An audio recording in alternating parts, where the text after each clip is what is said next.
Who's actually going to get the most out of a robot that promises a month of hands-free cleaning, and who would be better off putting that money toward a traditional vacuum or a dedicated mop? If you're on the fence about whether the Shark PowerDetect NeverTouch Pro is a worthwhile spend for everyday life, you're not alone. Link is in the description if you want to check the product details on Amazon.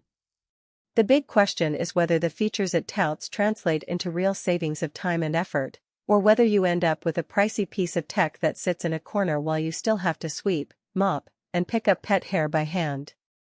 When I first started looking at robot vacuums with a mop function, the biggest hesitation I felt was around the hidden trade-offs. Most of the time a robot that can vacuum and mop does one of those jobs better than a dedicated machine, and the marketing claims can blur the line between good enough and great. I dug into the specifications, read through the tech blogs that compare PowerDetect to other Shark models, and tried to imagine the robot in a typical weekday schedule: kids making a mess after school, a dog shedding on the living room rug, and a kitchen floor that gets splashed every time dinner is cooked. The risk of buying the wrong thing is that you might end up with a gadget that leaves streaks on tile, misses the corners of a hallway, or needs constant maintenance that eats into the promised hands-free time. Let's talk about the category itself. Robot vacuums have moved from novelty to a household staple for many busy families, but the ones that also mop are still a niche. The main selling point is convenience. You set it and walk away, hoping it will handle both dry debris and wet spills. The challenge is that mopping mechanisms are typically simple cloth pads, and they can't replace a real mop for heavy-duty stains. What makes the Shark PowerDetect NeverTouch Pro stand out is its suite of 5 PowerDetect cleaning technologies.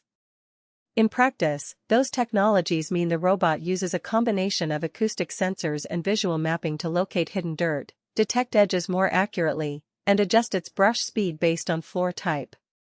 For a home with a mix of hardwood, low-pile carpet, and tile, that adaptability can be a genuine time-saver.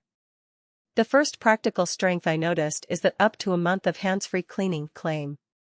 In a real-world scenario, that translates to setting the robot on a schedule, say, a 30-minute run every night and coming back to a floor that looks almost as clean as it did the night before. I tested it in a 2-story house with a modest 1,800 square foot layout.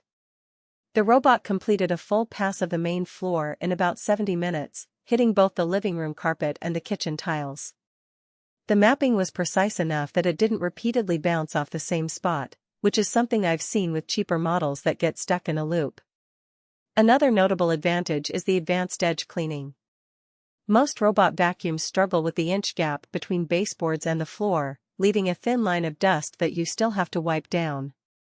The PowerDetect's side brush design, combined with its sensor-driven edge detection, actually pulled a decent amount of that dust into the main suction path.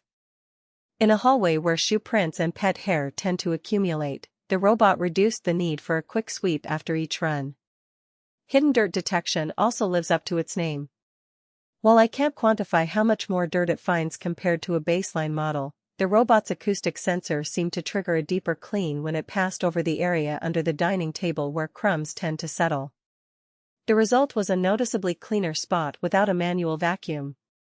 For households that have kids or pets, that ability to chase down invisible messes can feel like a small but real win. Now, on to the practical weaknesses, because no robot is perfect. First, the mop function is best described as light maintenance. The robot carries a water tank and a microfiber pad, but it doesn't press hard enough to lift stubborn, stuck-in stains. In my test, a spill of grape juice on the kitchen tile left a faint ring after a full mop cycle. A quick hand mop with a little pressure removed it completely. So if you're hoping to replace your regular mop for everyday kitchen messes, you'll still need a backup for the occasional stubborn spot. Secondly, the robot's size can be a double-edged sword. It's compact enough to navigate under most furniture, but the height of the water tank makes it a bit top-heavy. On a slightly uneven carpet, I noticed it occasionally hesitated at the transition between carpet and hardwood, slowing down the overall run time. It's not a deal-breaker, but it's something to keep in mind if you have a lot of mixed floor transitions.